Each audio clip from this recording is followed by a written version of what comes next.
तुलना गरौँ र खै कसरी तुलना गर्नु तिम्रो र उनको। तिमी 17,000को चिहानमा चढेर गद्दी खोज्ने मान्छे, उनी रगत देख्न नपरोस् भनी गद्दी छोडेका मान्छे। उनी जनता बाँचोस् भनी श्रीपेद छोडी नागार्जुन हिँडेको, तिमी कुर्सी बाँचोस् भनेर बन्दुक बोकी भारत हिँडेको। उनी उनी जनताको रगतले पीडामा बस्ने, तिमी तिनकै रगतले उमङ्ग मनाउने। खै कसरी जाँच्नु र तिमीलाई, उनलाई उनी सभ्य धीर शैलीमा थोरै बोल्ने, तिमी कुकुर जस्तै भोक्रो दलले। खै कसरी नाच्नु र तिमीलाई, तिमी सत्तामा जाने बित्तिकै स्वयं महाराज ठान्ने, उनी महाराज हुँदा हुँदै विनम्र कुरा मान्ने, उनी महाराज हुँदा हुँदै विनम्र कुरा मान्ने।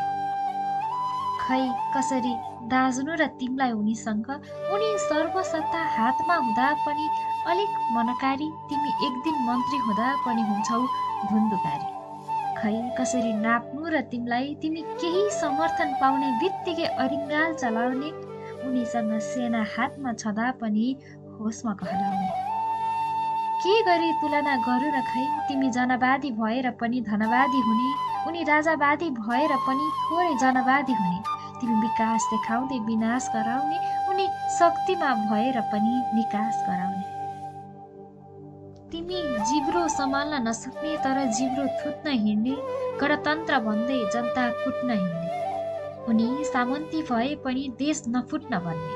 के तुलना गरी लज्जित बन्नु र म तिमीलाई र उनलाई। उनी सत्ता छोडेर पनि शान्त छन्, तिमी सत्ता गुम्ने बित्तिकै भत्ता माग्न जान्छौ। त्यसैले तिमी अब छोड उनको बारेमा बोल्न, उनलाई दोस्याउँदै आफ्नै पोल खोल्न। अब शान्तसँग बस, तिमी सक्छौ भने केही उनीबाट सिक, तिमी सक्छौ भने केही उनीबाट सिक तिमी। जय नेपाल।